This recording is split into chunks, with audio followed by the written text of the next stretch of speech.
Hi, Miss Jingras. Yes. This is Mr. Kamal. You ready? Yes, I am. Okay, just two things I want to tell you. First, I am recording, and Okay.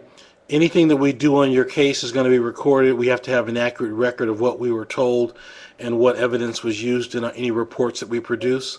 So that's a requirement. And so I'll ask you if Okay. there's something personal or anything you don't want to get into, in front of the public, or you don't want it to be made known publicly, then you need to tell me or just say, Mr. Kamal, we can talk about that later.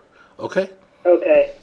All right. So I've got the documents that you mailed us, and I've been Mhm. reviewing the documents. But what I want to do is get a fresh, review of your complaint. I want you to tell me what happened with the Santa Clara Sheriff's Office involving your son. I saw the internal affairs reports. I also saw the letters exonerating the officers. So I'm going to go over that with you in a minute.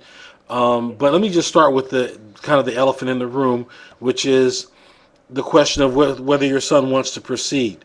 I just want to make sure that he's comfortable with going forward with the complaint, and that whatever we do to help him collect evidence, he's going to want to go forward at the point without regretting it later. So, have you talked to him? Has he made any decision? Has he changed his mind? Uh, no, he hasn't changed his mind. We've spoken. He just, had a problem with doing the interview, Okay. and Well, here's what I'm going to tell you. The police will tell me the same thing, and if this thing goes to some sort of a, I know you're going civil, but if there's some reason for them to proceed with some action against the officer, Mhm. they're going to want me to have talked directly with your son. So whatever he feels about it, at some point he and I actually have to Okay. talk, because I have to talk directly to the victim or the person alleging Yeah. the complaint. You understand? Okay. Yes, I do. Okay, so why don't we start with the actual incident, and I have the reports in front of me, and I'll be looking at them while you're talking and making my own notes. If you can just tell me, what was your complaint against the Santa Clara County Sheriff's Office? When he arrived there at the main jail, he was taken into the booking area, and he was handcuffed and sitting, and there was, verbal altercations from the sheriff's officers there, and he responded. They were, not. Uh, they were both, kind of just saying bad things about each other, and so at that point, for whatever reason, they were mad or irritated. They came to where he was sitting, and he said that they, made him stand up, and they took off the handcuffs, and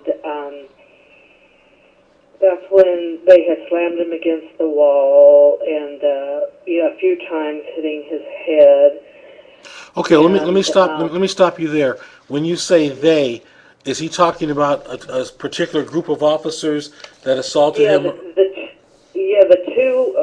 two that were there in the holding area, and he didn't have any names, but they were there, watching over all the people there at the jail.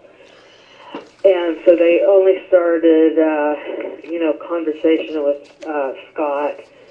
And so after he had been pushed into the wall or window, whatever it was, they had at one point taken both his arms, stretched out, and were twisting them.